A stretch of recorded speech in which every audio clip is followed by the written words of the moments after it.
प्यारे बच्चों, आज हम व्रत के बारे में पढ़ते हैं। व्रत और उससे संबंधित पद। एक पुनः अवलोकन। पुनः अवलोकन लगी तुम्हें, ये सारे आते हैं पुरानी क्लास में पढ़े हुए तुम्हारे, ठीक है। एक प्रकार लीजिए तथा उसमें एक पेंसिल लगाइए। इसका नुकीला सिरा एक कागज के पृष्ठ पर एक बिंदु पर रखिए। दूसरी भुजा को कुछ दूरी पर खोलिए। नुकीले सिरे को उसी बिंदु पर स्थिर रखकर दूसरी भुजा को एक चक्कर घुमाइए। पेंसिल से कागज पर बनी आकृति क्या है? जैसा कि आप जानते हैं कि यह एक व्रत है। देखिए आकृति 10.2। आपने व्रत कैसे प्राप्त किया?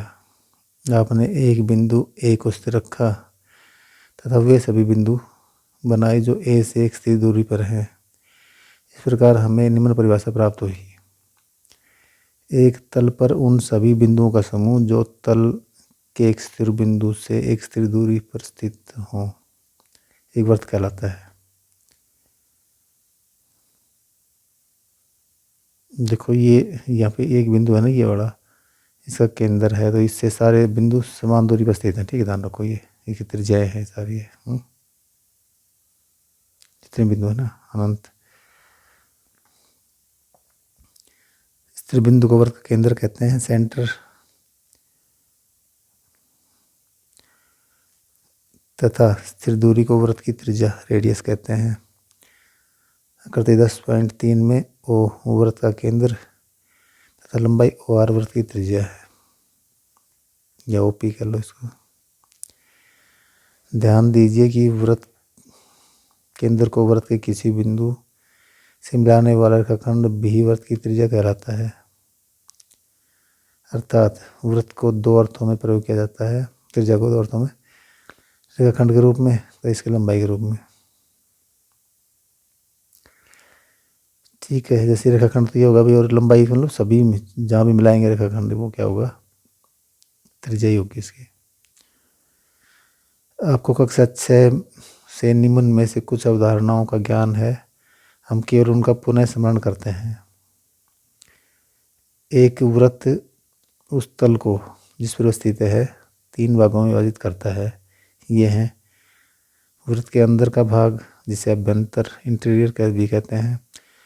व्रत एवं व्रत के बाहर का भाग जिसे बहिर्भाग, एक्सटीरियर भी कहते हैं। देखिए आकृति 10.4, व्रत और उसका अभ्यंतर मिलकर वृत्तीय क्षेत्र बनाते हैं। देखो ये तो इसका क्या है, बहिर्भाग, अभी व्रत के बाहर की चीजें देखा होगी, ठीक है, बाहर। और ये भीतर वाला भाग है, ये वृत्तीय क्षेत्र है। क्या है ये? वृत्तीय क्षेत्र पूरा, ठीक है। तो ये में ध्यान रखना है। और व्रत तो बताया था, ये लाइन है ना, यही व्रत है, ठीक है।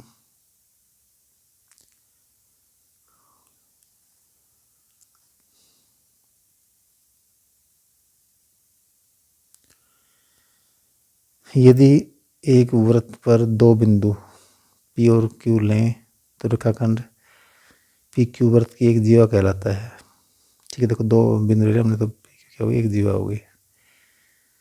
देखिए आकृति 10.5 है, उस जीवा को जो वृत्त के केंद्र से होकर जाती है वृत्त का व्यास कहते हैं, ठीक है। देखो ये सबसे बड़ी जीवा है, केंद्र से होकर जा रही नहीं, ये भी, ये इसका व्यास हो गया। त्रिज्या के समान शब्द व्यास को भी दो अर्थों में प्रयुक्त किया जाता है, अर्थात एक रेखाखंड के रूप में तथा इसकी लंबाई के रूप में। क्या आपको वृत्त के व्यास से बड़ी कोई और जीवा प्राप्त हो सकती है? नहीं। आप देख सकते हैं कि व्यास वृत्त की सबसे लंबी जीवा होती है तथा सभी व्यासों की लंबाई समान होती है, जो त्रिज्या की 2 गुणी होती है। देखो ठीक है ना, 2 गुणी तो होती है भाई, एक तो इधर हो गया मान लो, ठीक है, इतनी इधर दूर इधर आ गई, इतनी दूर इधर चला गया, 2 गुणी हो गई ना त्रिज्या की।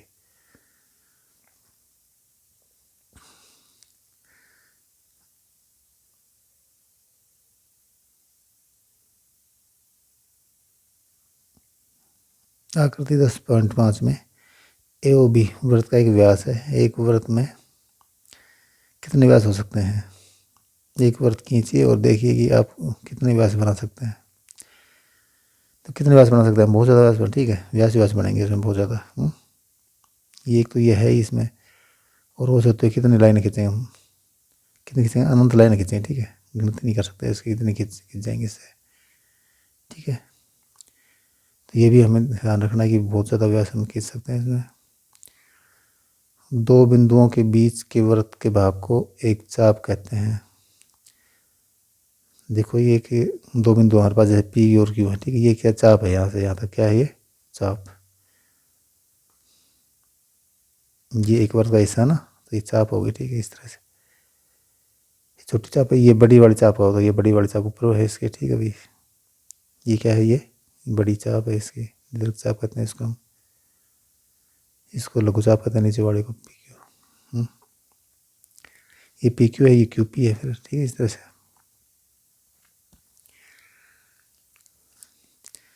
चाप को इंग्लिश में हम आर्क कहते हैं। आकृति 10.6 में बिंदुओं पी तथा क्यू के बीच के वृत्त के भागों को देखिए, ठीक है। आप पाएंगे कि दोनों भागों में से एक बड़ा है और एक छोटा है। मैं जो भी बताया था ना, वो दीर्घ चाप है और लघु चाप। दीर्घ चाप को मेजर आर्क कहते हैं और छोटे चाप को माइनर आर्क कहते हैं। लघु चाप पी क्यू को पी क्यू से व्यक्त करते हैं। पी क्यू पर देखो ऐसे खींचा इसको, पी क्यू, ऊपर ये चाप लगा दी, ठीक है, तो पी क्यू चाप हो गई है। तथा दीर्घ चाप पी क्यू को पी आर क्यू कहते हैं। जहाँ आर चाप पर पी तथा क्यू के बीच में कोई बिंदु है, ठीक है, जैसे ये पी आर क्यू होगा ना भाई, पी आर क्यू हो गए। जब तक अन्यथा न कहा न जाए चाप पी क्यू या पी क्यू के ऊपर जो चाप है ये लघु चाप को प्रदर्शित करता है, ठीक है भाई। जब तक नहीं कहेंगे तो लघु चाप मान देंगे इसको बिना कहे ही। जब पी और क्यू एक व्यास के सिरे हों तो दोनों चाप बराबर हो जाते हैं तथा प्रत्येक चाप को अर्धवर्त कहते हैं, ठीक है। मान लो कि ये पी और क्यू बराबर होते हैं,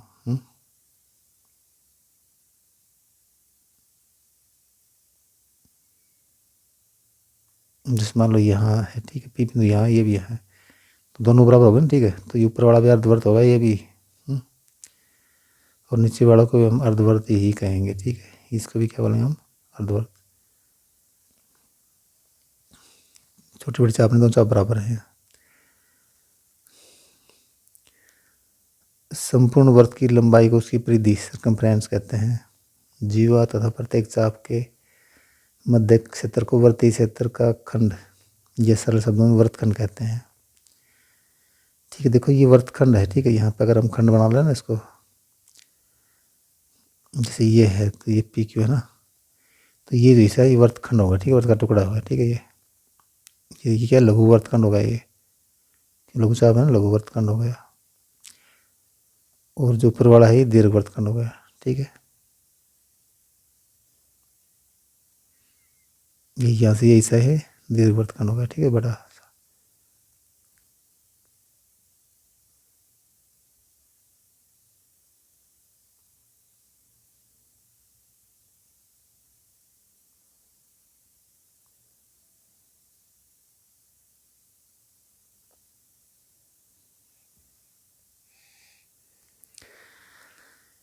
दीर्घ वर्तखंड मेजर सेगमेंट और लघु वर्तखंड को माइनर सेगमेंट, ठीक है। देखो ये मैं दिखा रखे हैं आकर 10.8 में, ये देखो ये ना लघु वर्तखंड होगा, ठीक है, ये दीर्घ वर्तखंड होगा, ठीक है इसका। अच्छा फिर इस तरह से अगर वर्त इसको मिला तो ये त्रिज्य खंड हो जाता है फिर ये, ठीक है, क्या हो ये त्रिज्य खंड हो गया, ठीक है, लघु और दीर्घ। तो ये भी हमें फर्क देखना है, इनमें वर्तखंड में तो क्या है, जीवा होती है और त्रिज्य खंड में त्रिज्याएँ होती हैं दो, ठीक है। इसकी बाउंड्री के साथ ये ध्यान रखना।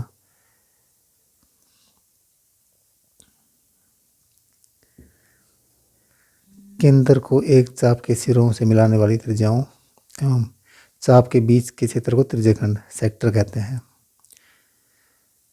वृत्त की तरह आप पाते हैं कि लघु चाप लघु त्रिज्यखंड के तथा दीर्घ चाप दीर्घ त्रिज्यखंड के संगत है। ठीक है। तो ये देखो, जैसे मैंने अभी बताया था करके, ये लघु चाप है ना ये, ठीक है, ये ऊपर वाली दीर्घ चाप है, तो दीर्घ त्रिज्यखंड ही बनाएगा ये दीर्घ चाप।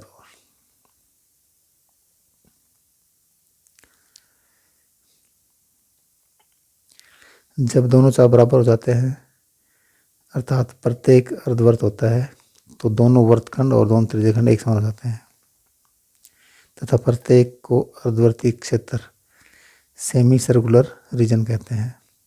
ठीक है भाई।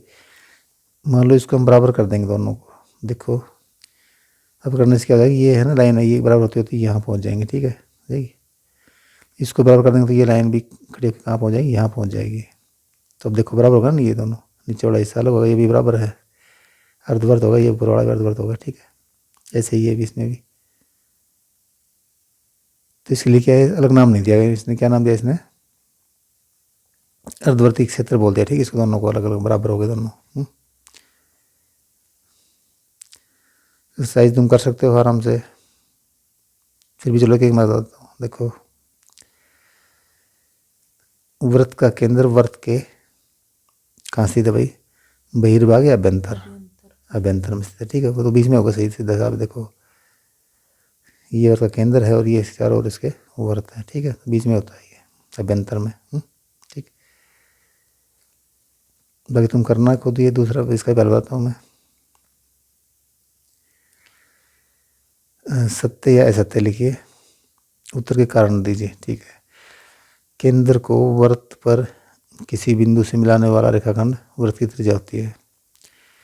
देखो ये बात सही है ना भाई, ये हमारे पास ये वृत्त है, इसका ही केंद्र है। ठीक है, त्रिज्या क्या है, यहाँ से यहाँ तक की दूरी क्या है, त्रिज्या होती है। ठीक है, तो ये सत्य है, बताया इसने कि सत्य है, क्या है ये सत्य है। और कारण क्या है, क्योंकि ये इसकी दूरी त्रिज्या होती ही है। ठीक है,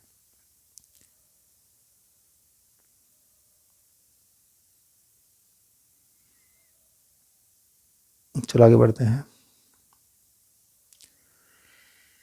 जीवा द्वारा एक बिंदु पर अंतरित कोण, एक रेखाखंड पी क्यू तथा एक बिंदु आर जो रेखा पी क्यू पर स्थित न हो लीजिए। पी आर तथा क्यू आर को मिलाइए, देखिए अगर 10.10, तब कोण पी आर क्यू रेखाखंड पी क्यू द्वारा बिंदु आर पर अंतरित कोण कहलाता है। कृति 10.11 में कोण P O Q, P R Q, P S Q क्या कहलाते हैं। आकृति 10.11 में कोण पी ओ क्यू, देखो ये रहा P O Q, P O Q. ठीक है, तो कैसे कोण है भैया, ये एक जीवा है। ठीक है, और ये इसका केंद्र है, तो जीवा द्वारा केंद्र पर अंतरित कोण है। ठीक है ये। और पी आर क्यू कौन सा कोण है, ये पी आर क्यू ये वाला। तो ये पी आर क्यू किस तरह का कोण है, देखो ये एक जीवा द्वारा वर्त पर अंतरित कोण है। ठीक है, ये वर्त की कह लो चाप पर। ठीक है, ये चाप है ना, ये वाली ये चाप है, इस चाप पर अंतरित कोण कौन सा है, पी आर क्यू। और जो नीचे कोण है वो कौन सा है, ये भी, ये किस तरह का, ये भी कोण, ये भी इसकी चाप पर ही है। ठीक है, ये लघु चाप पर अंतरित कोण है। ठीक है, ये रहा, तो ये में ध्यान रखना भी। चलो आगे बढ़ते हैं, आगे देखिए क्या होता है। अच्छा, ये जो अंतरित कोण है ना, जैसे जैसे ये भुजा है, ठीक है, इसके सम्मुख जो कोण होता है पी क्यू के सम्मुख कोण कौन सा, आर कोण है। ठीक है, तो इसका मतलब क्या हुआ कि ये इस भुजा से अंतरित कोण है। ठीक है, पी क्यू द्वारा अंतरित कोण कौन सा है, आर कोण है। ठीक है, ये इसके सामने। चलो हम थोड़ा आगे बढ़ते हैं, देखिए आइए अब हम जीवा की माप तथा उसके द्वारा केंद्र पर अंतरित कोण में संबंध की जांच करें। देखिए ये जीवा है। ठीक है, ये जीवा है, ये जीवा है, ये दोनों तीनों बराबर हैं। ठीक है, तो जो कोण है ये भी क्या होंगे, बराबर होंगे तीनों। ठीक है, और अगर जीवा बड़ी होगी तो कोण बड़ा हो जाएगा। ठीक है ना, इसका अर्थ यही है भाई। करके भी देख सकते हैं हम, देखो ये मान लो ये जीवा यहाँ होती है। ठीक है, मान लो ये जीवा यहाँ की बजाय यहाँ होती तो बड़ी होगी ना ये। ठीक है। अब देखो एक कोण है, ये बड़ा हो गया, ठीक है, ये कोण उससे बड़ा हो गया, ठीक है। और अगर लास्ट में जाए तो 180 डिग्री कोण होगा, कैसा होगा, 180 डिग्री होगा। तो हम इस तरह से समझेंगे कि ये बड़ा होता जाएगा, बड़ी जीवा होगी तो।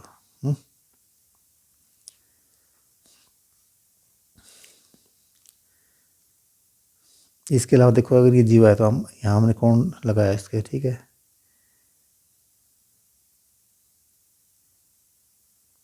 देखो तो यहाँ ये कोण है, यहाँ कोण है ना ये, और ये यही कोण हम इधर बनाते हैं, ठीक है, एक बिंदु टी बिंदु पर। तो ये कोण भी बराबर ही होगा, ठीक है। क्या हुआ, ये कोण आर बराबर है कोण टी, और यही कोण मान लो हम इधर बनाते हैं इस पर। इन दोनों पॉइंटों से देखो, ध्यान रखो पी और क्यू पॉइंट लेंगे तो क्यू पॉइंट से बनाते हैं, यहाँ पे बना लिया हमने, यहाँ से बना लिया, तो ये भी कोण इसके बराबर होगा, ठीक है। ये मान लीजिए यू बिंदु है तो बराबर ही होगा, इसके बराबर क्या जाएगा, कोण यू, ठीक है। तो ध्यान रखेंगे ये सब बराबर होंगे, ठीक है इसके, ठीक है। ऐसे ही मान लो अगर हमने देखो यहाँ पे इसमें अलग अलग जीवा दे रखी हैं, एक जीवा यहाँ है, कौन बनाया हमने, चलो ठीक है आगे देखते हैं।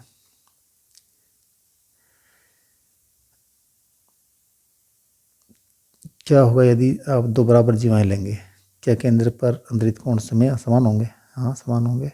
बना के देख लिया ना, देखो ये बना, एक वृत्त की दो या अधिक बराबर जीवाएं खींचिए तथा केंद्र पर उनके द्वारा अंतरित कोणों को मापिए।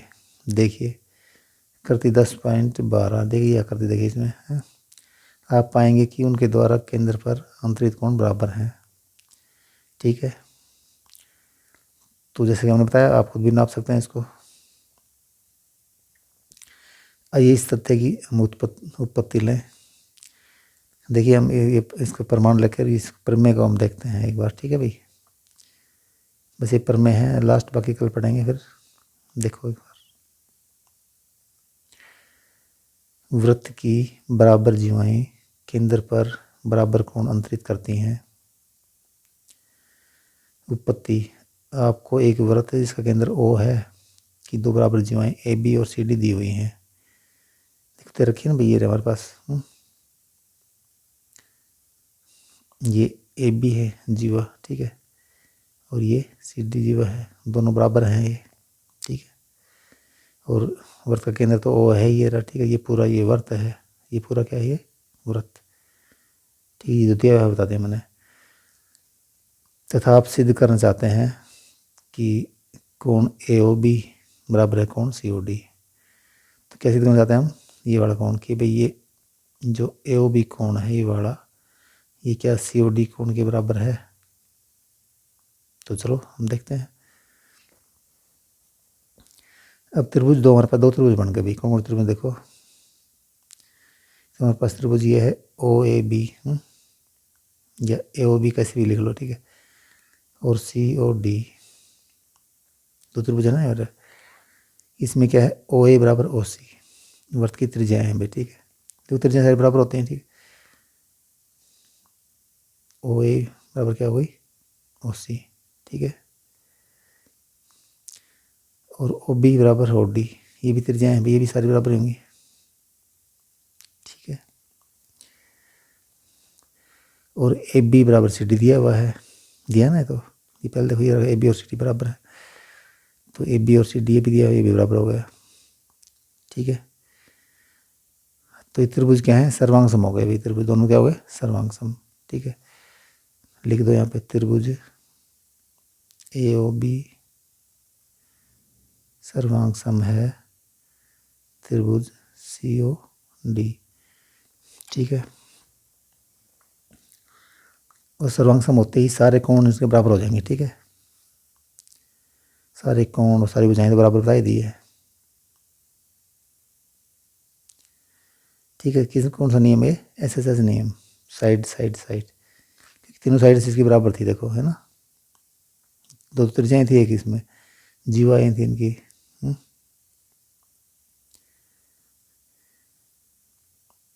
इस प्रकार हम पाते हैं कि कोण AOB बराबर है कोण COD, सर्वांग सम त्रिभुजों के संगत भाग।